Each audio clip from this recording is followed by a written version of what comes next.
Bonsoir mesdames et messieurs et bienvenue au Cas Canada. Aujourd'hui, nous allons traiter du terrorisme et ses conséquences à travers le monde. Plus précisément, nous allons parler du terrorisme mené par les groupes extrémistes comme l'État islamique, Al-Qaïda et aussi Boko Haram. Nous avons avec nous ce soir plusieurs invités qui suivent ce sujet de près pour nous aider à comprendre davantage ce phénomène. Allons maintenant rejoindre Antoine Brousseau, un professeur de géographie à l'Université de Montréal, qui va nous décrire les endroits où se passent ces attentats. Merci de m'avoir accueilli, Steven. En fait, pour répondre à ta question, ces attentats arrivent partout dans le monde, mais surtout dans les endroits urbains et publics où les concentrations de population sont les plus élevées. Aussi, même si on parle souvent des attentats terroristes dans les pays européens, la plupart des attaques surviennent encore au Moyen-Orient et en Afrique. Merci de nous avoir rejoints, professeur Brousseau. Allons maintenant rejoindre Charles Cloutier, un représentant des Nations Unies qui nous donnera des statistiques sur les attentats et aussi il nous expliquera les parties présentes dans ce conflit.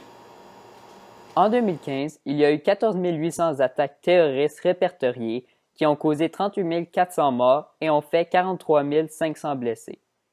De ces 14 800 attaques, 57% d'entre elles ont été faites en Irak, au Pakistan, en Afghanistan, au Nigeria ou en Syrie. Il y a plusieurs parties impliquées dans la lutte contre le terrorisme, dont l'OTAN, qui combat tant bien que mal le terrorisme dans le monde, en particulier en Amérique du Nord et en Europe, le partenariat transsaharien et plusieurs autres pays. De ces pays, ce sont les États-Unis qui sont les principaux acteurs qui luttent contre le terrorisme. De plus, Al-Qaïda, l'EI et les talibans sont les principaux groupes terroristes impliqués dans cette guerre. Il y a eu plusieurs actes de terrorisme liés à cette guerre. Premièrement, il y a eu l'explosion des ambassades américaines en Afrique en 1998. Ensuite, il y a eu l'attaque des Tours jumelles le 11 septembre 2001 aux États-Unis. Puis une explosion au Bali en 2002 qui a tué 202 personnes. En 2004, plusieurs explosions ont eu lieu dans des trains à Madrid, puis dans ceux de Londres en 2005. Pour finir, il y a eu 10 tireurs à Mumbai en 2008 qui ont tué plusieurs centaines de personnes. Plus récemment, il y a eu des explosions au marathon de Boston en 2013, des attaques au Parlement d'Ottawa en 2014 et plusieurs attaques en France, dont à Charlie Hebdo en 2015. Merci beaucoup, M. Cloutier. Maintenant, Frédéric Marin, un blogueur qui vit en Syrie, va nous expliquer les causes du terrorisme, mais aussi il va nous donner des actualités qui y sont rattachées. Le 18 mai, 52 personnes ont été tuées dans une attaque menée par l'État islamique à Hama, en Syrie. Un nouveau bombardement des États-Unis le 26 mai en Syrie a fait au moins 80 morts parmi les familles des combattants du groupe djihadiste État islamique, dont 33 enfants. Le mois de mai a été le plus meurtrier en Syrie. Environ 225 civils ont été tués. Boko Haram libère 82 lycéennes après avoir été enlevées en 2014. Le groupe va aussi diffuser une vidéo d'une lycéenne qui refuse d'être libérée et qui déclare sa fidélité au groupe djihadiste. Entre le 28 et le 9 mai, 34 personnes meurent du choléra au Yémen, et le pays est aussi proie à la famine. Finalement, l'État islamique revendique l'attentat de Manchester. Les causes du conflit sont multiples. La première cause est en raison des multiples attentats ciblant les États-Unis comme l'attentat du World Trade Center en 1993. La deuxième est le lancement de l'opération Infinite Reach par Bill Clinton, qui va bombarder des cibles associées à Al-Qaïda. La troisième cause est l'adoption de la résolution 1373 de l'ONU, qui oblige les pays signataires de pénaliser l'assistance aux activités terroristes et d'avoir un contrôle plus strict des migrations. La quatrième cause est l'invasion de l'Afghanistan par les États-Unis en réponse à l'attentat du 11 septembre. La cinquième cause est la religion, car elle est utilisée comme justification pour les actes terroristes en disant que c'est la volonté d'Allah. Une autre cause est l'analphabétisme et le manque d'éducation parce que les personnes non éduquées sont plus faciles à influencer et à convaincre à rejoindre les camps des groupes terroristes. La dernière cause est les guerres en Syrie et en Irak qui ont déstabilisé la région et ont permis la croissance des groupes terroristes. Merci, M. Morin, et bonsoir.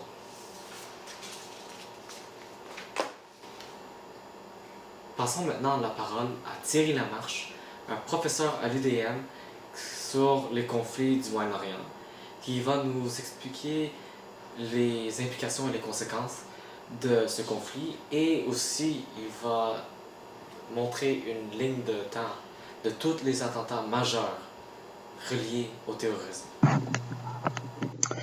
Depuis les années 1980, il y a eu plusieurs attaques terroristes, certaines qui ont causé plus de dommages que d'autres, mais ces attaques terroristes se sont déroulées partout à travers le monde.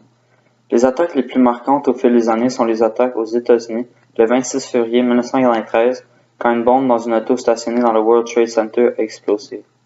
À New York, une fois de plus, le 11 septembre 2001, les tours jumelles ont été détruites par 2 avions détournés. Cette attaque est l'instigateur de ce qu'on appelle la guerre contre le terrorisme aujourd'hui. Le 15 avril 2013, les attentats au marathon de Boston ont secoué les États-Unis une fois de plus. Le 22 octobre 2014, il y a eu une fusillade à Ottawa. Un assaillant a tiré sur un soldat posté à un mémorial de guerre et a attaqué le Parlement. En Australie, le 15 décembre 2014, il y a une prise d'otage à Sydney qui a fait 2 morts et 4 blessés. Au Nigeria, le 18 décembre 2014, il y a eu un événement à Gumsiri. Des membres de Boko Haram ont tué 32 personnes et enlevé au moins 185 femmes et enfants.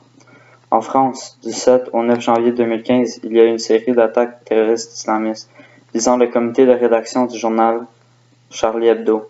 Une fois de plus en France, le 13 novembre 2015, une série de 7 attaques se déroule à Paris et en Seine-Saint-Denis, perpétrées par au moins 10 terroristes avec au moins une vingtaine de complices qui ont provoqué la mort de 130 personnes et ont fait 413 blessés, dont 99 dans un état très grave. Les tueries sont revendiquées par l'État islamique.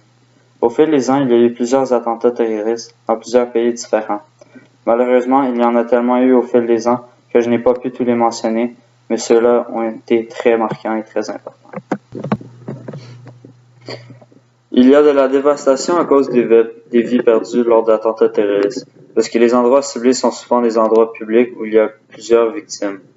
Les attentats apportent aussi un grand sentiment de vulnérabilité, puisque nous ne pouvons pas prédire quand le prochain attentat va survenir et comment dévastateur il va être. Avec ce sentiment de vulnérabilité, il y a aussi la peur, puisque nous ne voulons pas que de terribles choses de même se produisent chez nous à n'importe quel moment.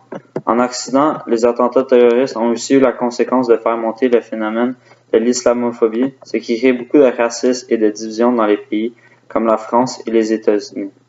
De plus, contrairement à ce que nous croyons, les pays les plus touchés par des attentats sont les pays du Moyen-Orient, qui eux aussi vivent dans des conditions de dévastation et de terreur. Merci, M. Lamarche. Nous rejoignons maintenant est un blogueur basé au Nigeria.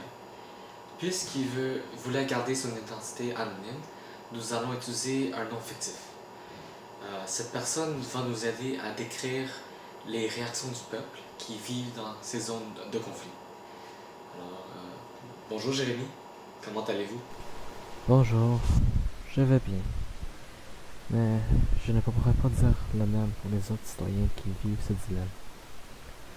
Les gens qui habitent dans le pays comme le nôtre, où les attentats terroristes sont très fréquents, vivent toujours dans la peur d'être les prochaines victimes. Parce que si ça se passe à un endroit, qu'est-ce qui empêche les groupes terroristes d'ensuite attaquer un autre hôtel, par exemple, 5 km plus loin? Donc, cela cause un grand stress mental pour tous les habitants qui vivent soit dans un village avoisinant ou partout dans la nation. Tiens, pour ajouter à ce que j'ai dit, voici 2 tableaux avec des statistiques que j'ai compilées sur les conséquences que les attentats ont sur les jeunes. Donc le premier pour les jeunes de 6 à 14 ans et le deuxième pour les jeunes de 15 ou de 16 ans. Une autre solution, c'est de sortir du pays et d'aller quelque part sans danger comme par exemple les États-Unis ou le Canada. Mais cela coûte beaucoup d'argent et donc ce n'est pas une solution viable pour tout le monde. Alors, merci beaucoup, Jérémy. Finalement, Lucas Catalan, un spécialiste en matière internationale, nous parlera des raisons pourquoi la communauté internationale devrait agir et aussi de qui en tire le plus de profit du terrorisme. Hey, salut, c'est Lucas. Et aujourd'hui, la question à répondre, c'est est-ce que la communauté internationale devrait agir dans la lutte contre le terrorisme? Et la réponse à cette question, c'est oui, à cause que les groupes terroristes, leur objectif principal, bafouent plusieurs droits humains fondamentaux, incluant le droit à la vie, droit à la liberté d'expression et droit à la croyance.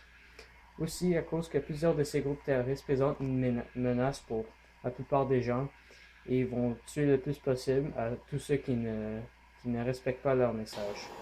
En effet, c'est terrible qu'il y ait des personnes qui peuvent profiter de la tuerie de autres. Incroyable, ça. Bon, j'espère que vous avez compris davantage cette situation qui hante les citoyens qui vivent dans ces zones. Et bonsoir. Et merci encore de nous avoir rejoints.